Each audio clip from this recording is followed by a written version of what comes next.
Hello and welcome to Hellfire Ramparts, the very first dungeon of Burning Crusade. It's super fun, it's super exciting, it's super amazing, and we have a lot of quests. Hello all. So, Blood and thunder. forgive me if I clear my throat a bit during this mission. I seem to have choked on nothing in particular. Oh my god! The attack has begun, so I must save the day. Let's get on that right now, if I can. No, I can't, because for some reason I was disarmed. These mobs disarmed. Yes! The Burning Crusade dungeons are quite a ramp up in difficulty from the classic dungeons, and they're also quite a ramp up in awesome from the classic dungeons, because when World of Warcraft first came out many years ago, dungeons were not the main focus. Questing was what World of Warcraft was all about, and the dungeons were just a funny little side gimmick that you could do for fun, just with your spare time. Same with raids. The first couple of raids, they weren't balanced, they weren't really anything special, they were just a fun little gimmick. But then, Blizzard realised that people really quite liked the idea of this. They were investing a lot of time and effort into raiding, and so their new patches, rather than bringing out new questing zones, such as Silithus and all of that, they started bringing out new raids, and the raids got better and better as they went on. They refined their craft, they became more complicated, they became more balanced, they became more awesome, and so the final few raids of Classic were pretty amazing. But then, come the Burning Crusade, the dungeons were also balanced and brilliant and well thought out. In addition to the raids, Burning Crusade had some amazing raids and it has some amazing dungeons, so I am looking forward to exploring those with you.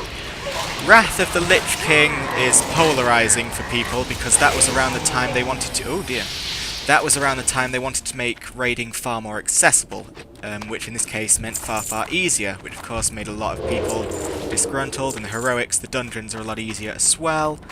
But since then, they have gone to create multiple difficulty levels. First they had normal mode and hard mode, now they have looking for raid mode, it's like easy mode, pug mode, and normal mode and hard mode. So now with all these modes coming in, they should be getting at a place where they can cater properly to everyone. But of course people are still just going to complain till the end of time, because that's what WoW is all about. Hello, Hingus. I hope he is named after Pingu's little sister, if he is. Or she, if he or she is, then I will respect that greatly. But yeah, Burning Crusade, you heard me mention the word heroics a second ago. That's what Burning Crusade introduced, the concept of multiple difficulty levels for 5-man dungeons. Every dungeon in the Burning Crusade has a heroic mode, which is scaled up to level 70, which was the maximum level at the time, and all of the bosses are harder and occasionally have a couple more abilities and that sort of thing. It's quite cool, and that carried on in Wrath of the Lich King, though the Wrath of the Lich King heroics were very easy and the dungeons were just super duper easy. And that carried on through Cataclysm, though again, Cataclysm has some heroic mode only dungeons, which sort of ruins the idea of it being a multiple difficulty level. But I think, in defense of Blizzard, these heroic mode only dungeons were released in patches throughout the expansion, and Wrath of the Lich King had a few dungeons that were released throughout in both normal and heroic modes, and I don't think anyone just ever bothered with the normal mode, or at least very few, pardon me, very few people did. So I probably just feel if people are only going to do the heroics, we might as well only make the heroics, which I'm fine with, you know. Blizzard have got a lot more on their plate now than they did when they first started making WoW. They're making like 4 games at once now. They've got Diablo 3, which has got a release date now, but it'll still need a lot of work on it. They still haven't sorted out PvP. They've got the Panda expansion, of course, which is going to need a lot of work on it. They've got Heart of the Swarm, which definitely needs a lot of work on it. We need that to come out at some point soon, please, Blizzard. And then they've got that Project Titan, whatever that might end up being. It's an MMO. They say that it won't be based on any of their previous IPs, it'll be a completely new IP, but to be honest, that's what they said when, you know, World of Warcraft was a secret. And it turned out to be World of Warcraft, which was based on their Warcraft series, so I wouldn't be too surprised to see Sector of StarCraft, though I kind of hope that we won't see Sector of StarCraft, because even though that would probably be a really cool MMO, World of Warcraft killed Warcraft, you know? They're not making Warcraft RTSs anymore, and they were cool RTSs, and I love the StarCraft RTSs so much. They need to keep making those. So I do hope that Project Titan is its own IP, and that StarCraft stays alone, because you see a lot of people, a lot of angry, rageful people on the internet who hate WoW and wish WoW would die, because apparently just because they don't like something, it doesn't have a right to exist. Most times, I just think these people should shut up, but there is one type of person who I feel is justified in resenting WoW a little bit, and that is the Warcraft fans, the guys who probably wanted Warcraft 4, or who wanted to see Warcraft 3 grow a little bit more. You know, Warcraft 3, it was never in the same league as StarCraft as far as eSports went, but there was a little Warcraft 3 scene going. There is still a bit of a scene, but it's very small scene. And, you know, the Warcraft RTSs didn't have a chance to grow because of this, which is a shame, though of course I still love the World of Warcraft. It's a fantastic MMO, but I must confess, I would not like to see StarCraft go into MMO World. What the hell does that mean? What is that for? Oh, my shield slam. I got some kind of talent that does shield slam thing now. So we're coming up to the first boss, Watchkeeper Garglemar. I did remember his name. I knew that. I just had to check before I say it. But yes, Watchkeeper Garglemar. He's going to sort of patrol this area, so we're going to need to clear out as much trash as we can without pulling him. And the strategy for him is rather simple, but there is at least a strategy for him, which there hasn't really been for bosses so far, and that's a bit of a precedent for Burning Crusade Dungeons onwards. There are now strategies for bosses that get far more complex as the expansions go. But the strategy for this guy is he has 2 healers with him. You got to kill the healers first, or they'll heal him. Seems simple, but you know, very first boss of the very first dungeon. And you know, at the time, I still died. Everyone still died a ton in this early dungeon. I mean, probably doesn't look hard now because of the power creep. Our characters have a lot more talents and things than they have before, than they had in Burning Crusade. Back at the time when our skill set was limited, this was all rather precarious. And watching this guy patrol when you were fighting trash, that was just the scariest thing. But now most characters have quite a few AoE capabilities, so if I did pull him with some trash, it probably wouldn't be the end of the world. But I'm going to try and not pull him with trash anyway, because, you know, I'm a respectable tank. I want to do this respectably, I want to do it right. So, let us keep on going. I'm going to have to get used to using Shield Slam now.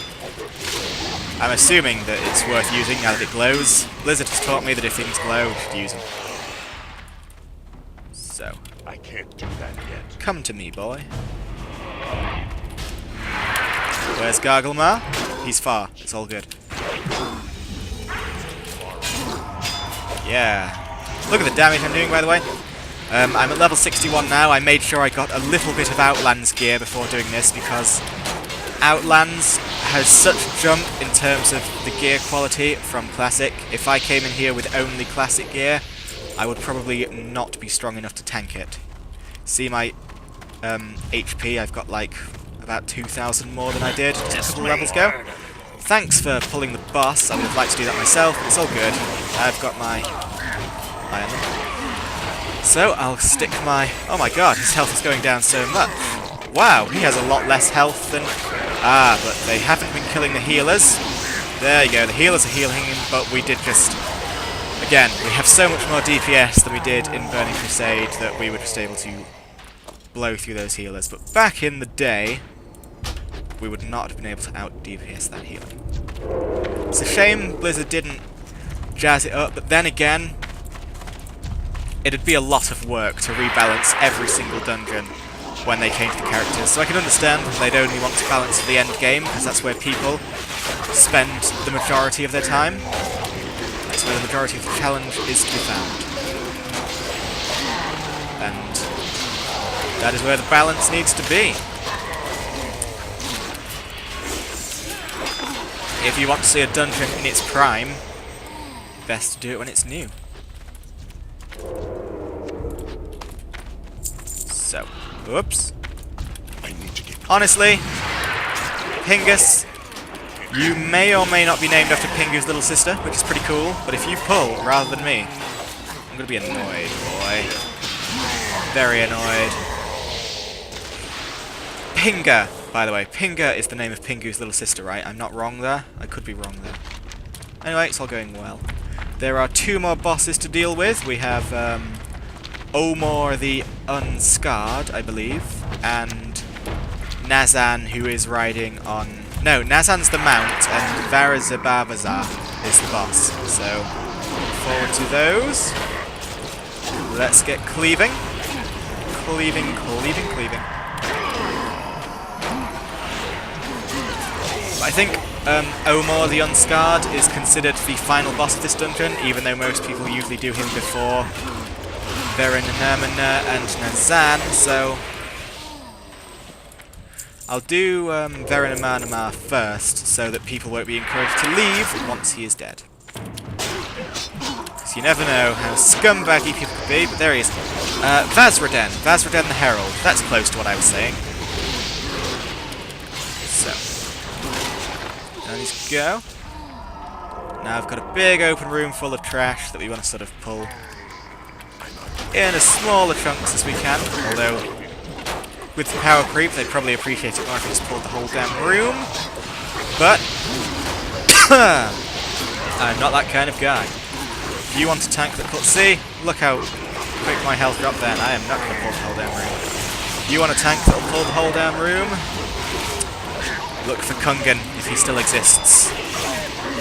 Kungan, of course, main tank and guild leader of Nihilum, which was, around the time of Burning Crusade, the best raiding guild in the world. I haven't heard much about raiding guilds these days. I don't know if that scene is still sort of followed. But back in the day, when the only raid dungeons were so hard that us mere mortals never had a chance, people would be very interested in the exploits of pro raiding guilds. And yeah, some of them were pro. They got sponsorship money and everything. Because games are just that awesome, particularly games made by Blizzard. I can't think of any other company that is able to generate such communities around its games. Such money being thrown around that's completely independent of the games and the companies themselves, you know.